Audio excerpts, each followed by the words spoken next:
away from our crowded highways, there's another world. The rarefied realm where the right car is as sought after as Picasso and Platinum.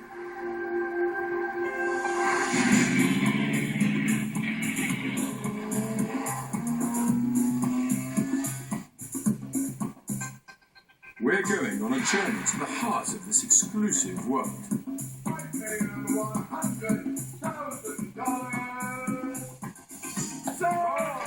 Finding out what makes these cars so desirable.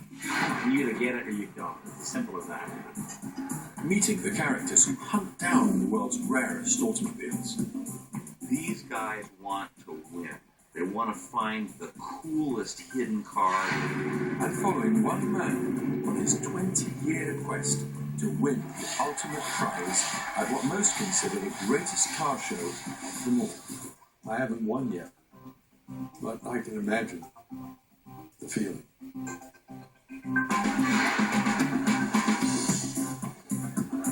Welcome to the world's finest cars.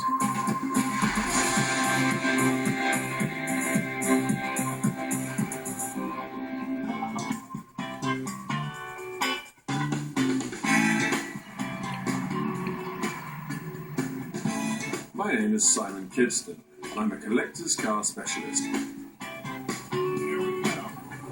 Morning, Susie. My work revolves around some of the world's greatest cars, meeting the people that restore and collect them.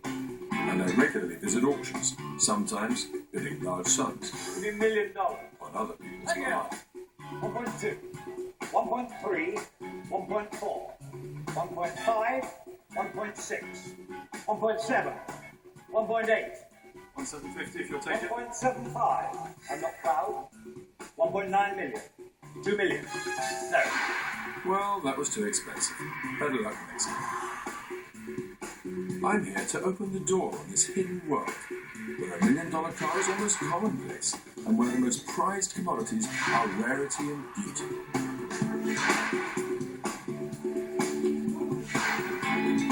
In the next hour, we'll get an insider's view of the automotive competition to end all others, the Pebble Beach Concours d'Elegance, which takes place every summer in California.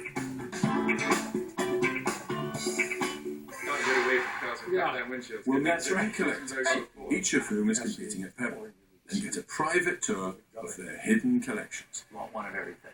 And for me, that's impossible. And we'll find out what it takes to win what many call the world's ultimate collector's car accolade, the Best of Show prize at Pebble Beach. The Best of Show winner. To understand this exclusive world, one question needs to be answered. What is it that makes some collector's cars so rare and so desirable? Well, one answer is that they often have unique, custom-built bodywork, like this French Turbo Lago from 1938. Back in the 1920s and 1930s, when you went to order a luxury motor car, you didn't go and order a complete car out of the catalogue. You would order a chassis from the manufacturer, and then you would create your own coachwork together with your coach builder. Let's have a closer look. Look at the sculptural line of this car. The coach builder was a company called Figoni and Falaschi, two Italians who had established themselves in Paris at the end of the 19th century. Figoni and Falaschi built some of the most outlandish and extravagant designs of the period. Maharajas and film stars were amongst their best clients. This really is the motor car as art. In today's collector's car market, chassis from the great manufacturers, clothed in distinctive bodywork, command high prices. For example, this Mercedes-Benz S-Type is being auctioned by Christie's. It has bespoke bodywork by Sauchik, another of the great Parisian coach builders. It also has an amazing history. It's being sold by the same family that bought it new for around $10,000 back in 1928. And it's being sold now, I guess, by what, the grandchildren of the original owner? Exactly. It's being sold by the granddaughter of the original owner, so single family owned. What do you think it's going to bring? I think it certainly does better than 3. You make over I think it's safely within the $3 to $4 million range.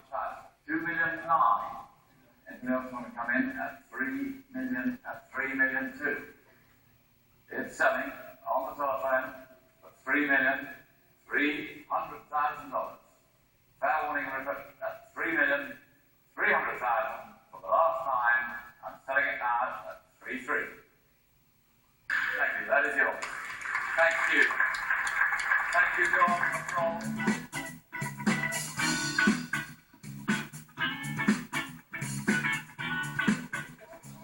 A concours d'élégance is French for an elegance competition. At Pebble Beach, it's an exclusive automotive beauty pageant with a variety of fiercely contested prizes on offer. 175 cars are invited, each one carefully selected from thousands of would-be entrants, and all desperate to win.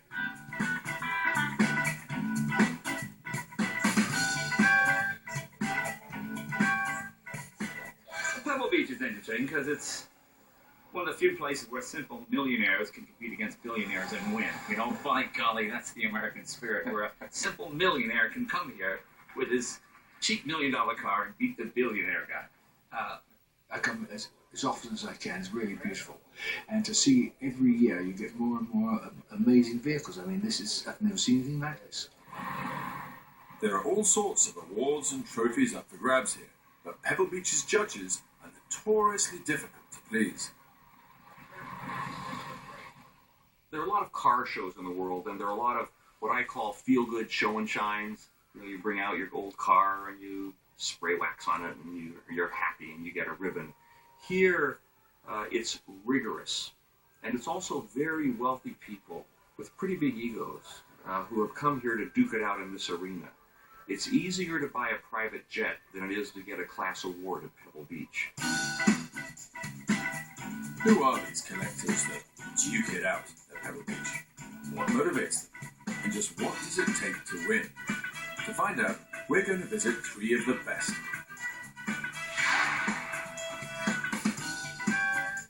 Just like their cars, collectors come in different shapes and sizes.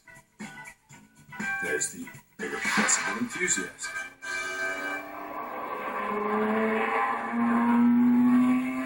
I don't even think myself, even today, as a collector. I think of myself as an enthusiast. Then there's the ardent collector. I should say that all very, very ardent collectors are crazy. And I don't exempt myself from that category either. You have to be crazy to have all this stuff. But we'll start with the hunter. We've come here today to sunny Beverly Hills, where former Wall Street financier David Sidoric has agreed for the first time to open his collection to the TV cameras. Simon, let's have a look at the cars here. Early on, I had many different cars. Like most collectors, you want one of everything. And for me, that's impossible. And my passion became narrowed down to Zagato-bodied cars. David's collection focuses on cars with lightweight bodies custom built by the famous Italian coach builder Zagato. He'll be showing one of his Zagato cars, a 1953 Fiat 8V, at Pebble Beach this year. David's got no illusions about the nature of the competition. Yeah, I think Pebble Beach is very, very competitive. And it is, without question, the World Cup of automotive shows in the world today. And if you want to win, you win at Pebble Beach. And there are a lot of guys that are very accomplished businessmen throughout the world who would love to have that win on their resume once in their lifetime. And accomplishing that is not easy. Or cheap. For David, showing the car is the end result of a lengthy process. Traditionally, I'll, find the car, convince them to sell the car, restore the car. When it's in perfect condition at the end of restoration, you show it as much as you can. That is a great thrill. Yeah. These are very valuable cars, but buying them isn't just a matter of money. It's also about the tactics of the hunt or chase. Well, the chase is very important. I mean, you're going after something that no one else could somehow get their hands on. You get there first. Yeah. Well, it's not getting there first, but, everybody tried to buy this car for so many years. And finally you end up with it, and everybody's saying, how'd you do that? You know, the same thing applies to the Ferrari. It was owned by a very important collector who thought, no, he would never part with it for any reason at any time. And suddenly it was in my garage. Well, how did that happen? The Aston Martin coming next year is the same story, where it was held by a collector for more than 30 years in his garage. He had a wonderful collection of cars in his garage. He had not sold a car in the prior 50 years, and somehow I walked out the front door with this car. But it took me 2 or 3 years to convince him that I was a great Zagato collector. His car would be welcome in my garage and be well cared for. And after 3 years of chasing him, he finally said yes. I paid for the car, and even then he wasn't willing to give it to me. It took me 4 more months to get it out of his garage. And this badge here is Nino Farina's badge. For me, the card that reveals most about David's hunter-gatherer instinct is his Zagato body Alfa Romeo. Once, before I understood it at all, a man said to me, all you need is 2 cars, an AC Alpha and a GTO, and I didn't understand. And so you finally got the AC Alpha? I finally got a 2.3 with a Zagato body on it, a very good Zagato body. It was their car in their catalog. It's defined by the front wing, which is a solid piece. It rolls down. There is no division for the running board. Mm-hmm. It keeps on rolling down, theoretically, never gets flat, and rolls back up to the rear wing. The car is probably worth more than $5 million, but it's not just a work of art.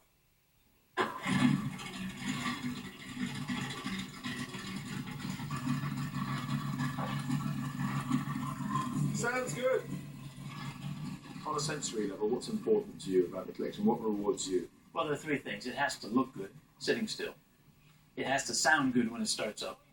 And as it goes down the road, you have to enjoy looking at it from all angles. All of those 3 things are very important.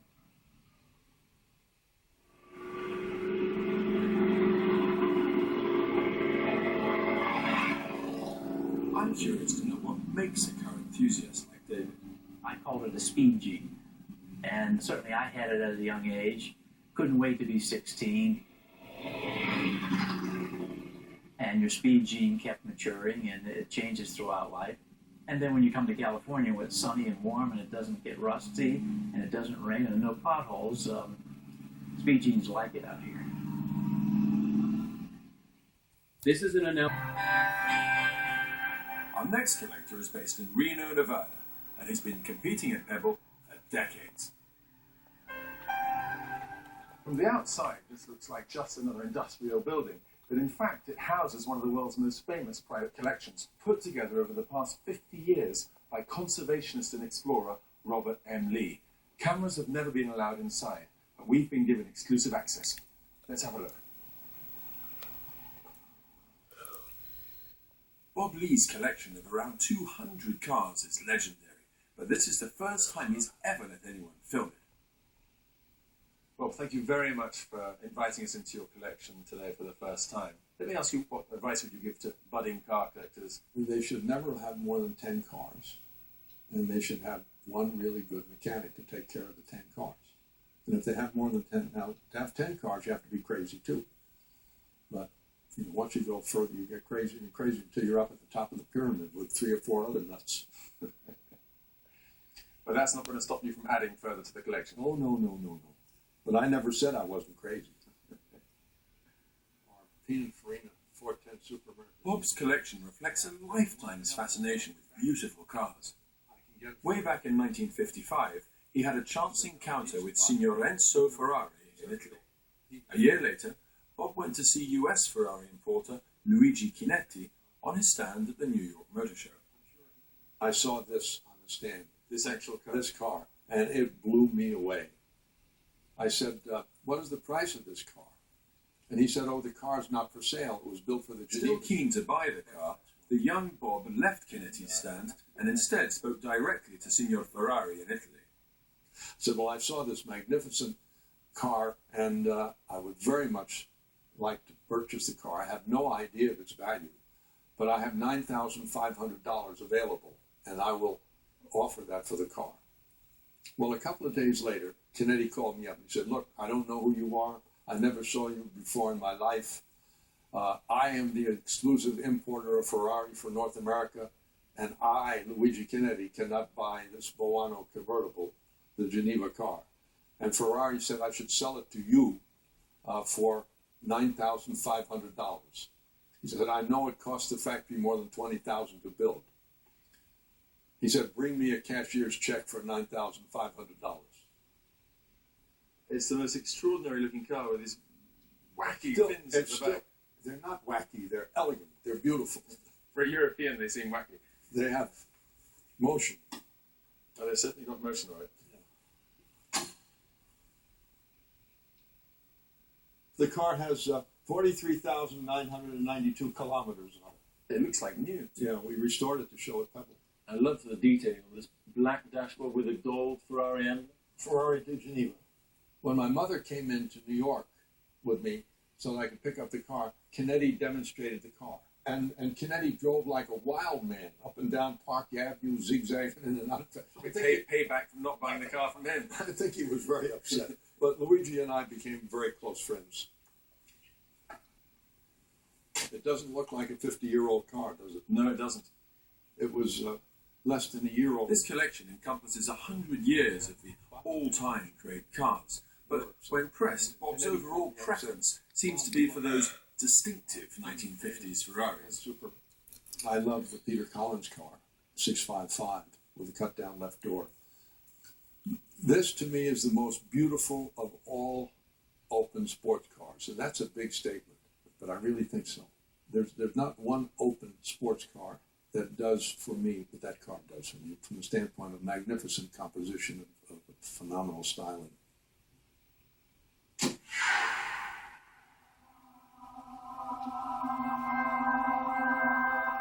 Hidden away in a quiet garage, Bob Lee has another very special car. It's his secret weapon to fulfill a lifelong ambition, winning the Best of Show prize at the Pebble Beach Concours d'Elegance. Later on, we'll hear the whole story.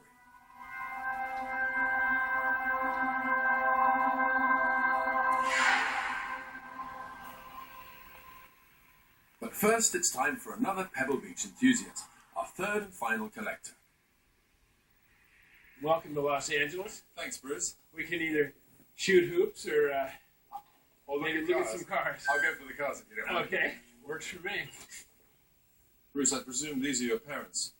Ruth and Fred. And were they car enthusiasts? Was your father a car enthusiast before you? My first kind of really old antique type car was a 1929 Ford truck. And I remember driving it into the driveway, and he did this with every car. He didn't care what it was. He would just come out and ask, how much was it? You know, and oh my God. So how did you start collecting cars? You know, I don't even think of myself even today as a collector. I think of myself as an enthusiast, because a collector would probably have some kind of collection in mind or some place to go with all this. I have just bought the cars that I love to drive and that I enjoy looking at, and I particularly like history. You know, cars with history. This is a wonderful picture. This was right out of the office at Le Mans. And it's that sense of history and Bruce's strong connection with it is almost tangible in this garage. It looks like perhaps there are a dozen people that have put this together, but it's just one, you know, car-crazy mind. What's the story with this one? Well, this was the very last competition Cobra sold by Shelby in 1965 to a friend of mine. This is a great car. Soft riding, much different than a 289. 289, you go over a cigarette, but it just launches the car. Yeah. This car drives really smooth, really torquey, and just a fun car.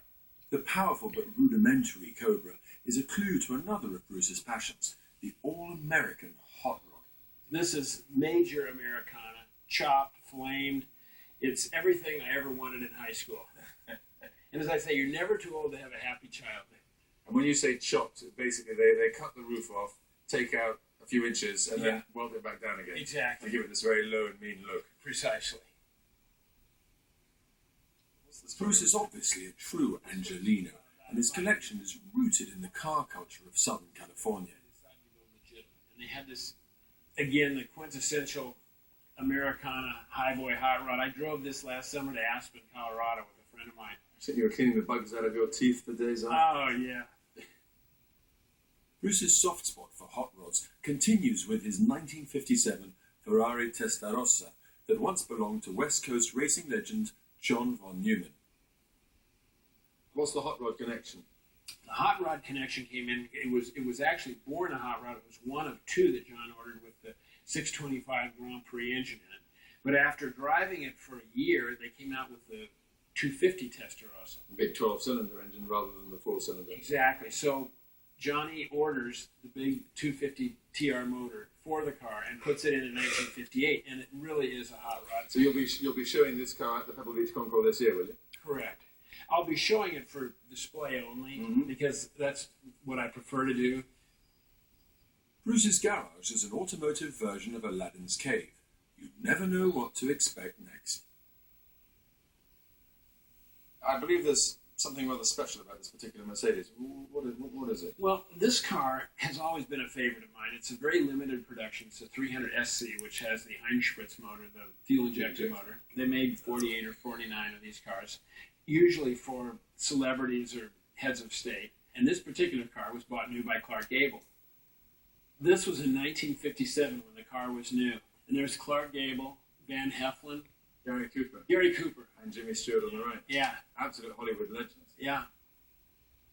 And what does this picture show, Bruce? That is Clark and Marilyn. Marilyn Monroe. You know, really days before he died, filming The Misfits. His wife was a friend and a customer of mine. So she had taken this car, which she really just took and put it in storage. So this is a very, very original car. I've had it for 25 years. But it has the matching luggage.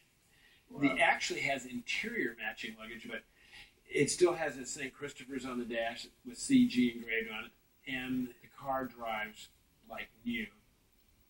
Looking around these collections, you can't help remembering that many of these cars are very valuable. How do you justify it in your own mind to keep these cars when they become worth so much money? Are you often tempted and think, wow, that's a lot of money, I should take it? Do you know, it is just takes a lot of my thought time because I love the cars for what they are and for the reasons that I bought them originally. But then all of a sudden they become valuable to a point that it's like life-changing. And that's where it does just kind of, I just, in my mind, I think I should sell these cars now. But for me, it's very hard to part with them because I bought them because I enjoy them and I like to drive them. And I come out here daily and I look at the cars and I'll come out with a glass of wine or a beer or just come out and just marvel at these. Because if somebody would have told me that I would have had two cars, I would have thought, impossible. But I'm just not a good seller. I enjoy what I have and I just can't bring myself around to party with them.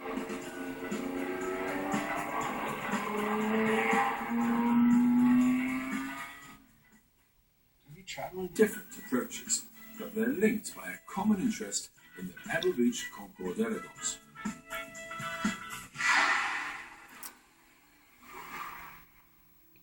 The competition takes place here on California's Monterey Peninsula. Every August, Monterey plays host to arguably the greatest gathering of collectors' cars in the world, and Pebble Beach is just one of many attractions.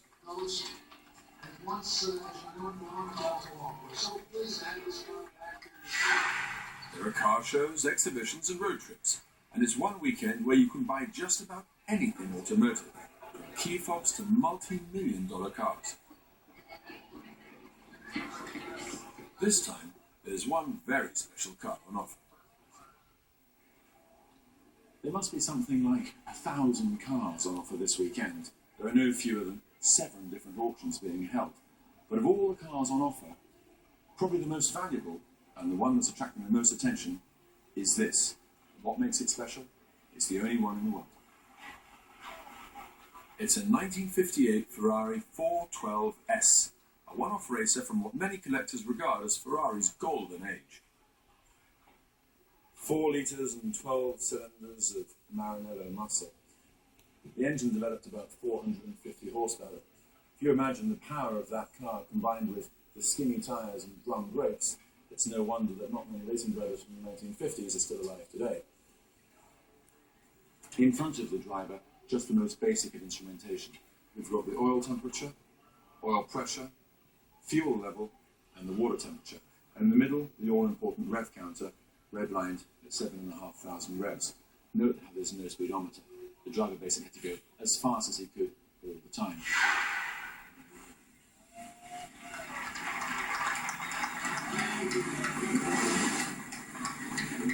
We're calling it the car of the weekend. Here it is, the Ferrari.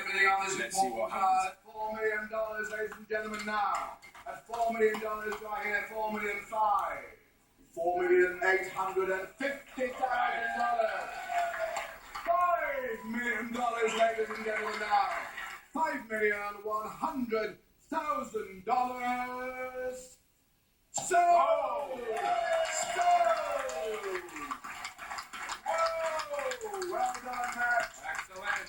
And let's thank the underbidders we made.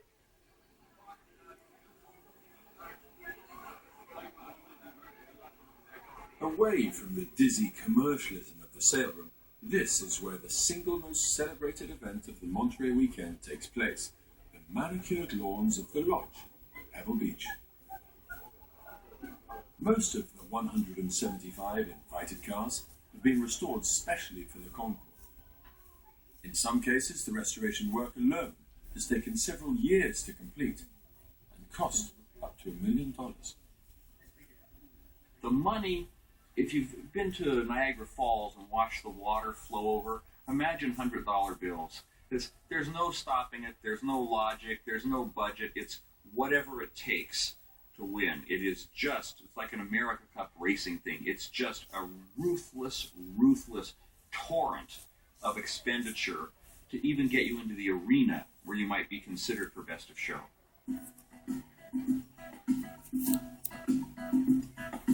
Of all the prizes here, the Pebble Beach Best of Show trophy is regarded as the holy grail. It's generally considered to be the ultimate tribute to a collector's taste and judgment.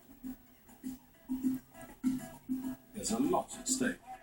Beneath the genteel facade, there's an undercurrent of savage competition.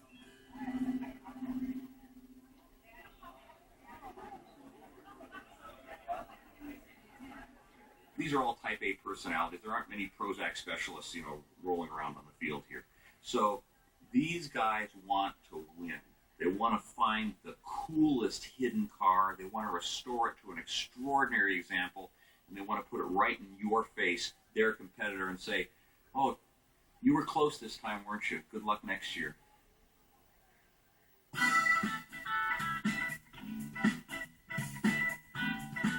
This year, each of our 3 collectors has been invited to bring a car to Pebble Beach. David Sidoric will be competing with his 1953 Fiat Zagato. Bruce Meyer will be showing his 57 Ferrari Testarossa. And Bob Lee will be taking the Ferrari that he bought new in 1955. They're all hoping for rewards, but our collectors know that with these cars they're unlikely to win the Best of Show prize for one simple reason. These are post-World War II cars, and for the last 50 years, the overall winner at Pebble Beach has always been a pre-war model.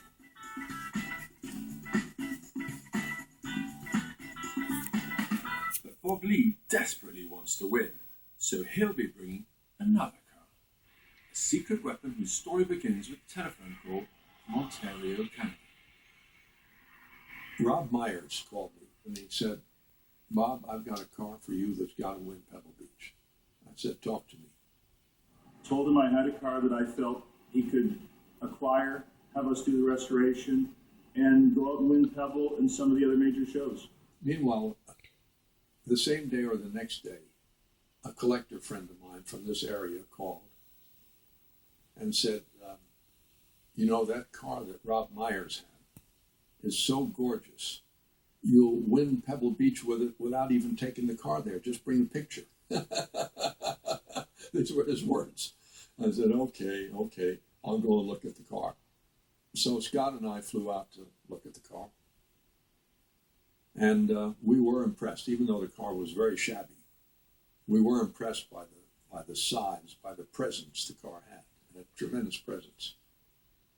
We started negotiating. Well, there wasn't any negotiating. The guy wanted an outrageous price, and I had to make up my mind whether or not I was going to pay it. And, well, we made a deal where we traded him some duplicates from our collection and a big carload of cash to make up the difference. And then we kept in touch with him throughout the about 20-month restoration period. And this is the car back in the 1930s. It's a British Daimler 66, a one-off low chassis model originally sold to a Captain Wilson. By the 1980s, it was languishing on a farm in Britain's West Country, where it slowly deteriorated until Rob Myers bought it and shipped it to Canada. Were there any particular challenges in the restoration of this car that you encountered? The drivetrain was quite a challenge. It's a very complicated engine. It's a sleeve valve, 12-cylinder, 7.1 liter engine, and there's not too much information available on the old Daimler engines right now. There's a lot of reverse engineering that went on. It was quite a challenge.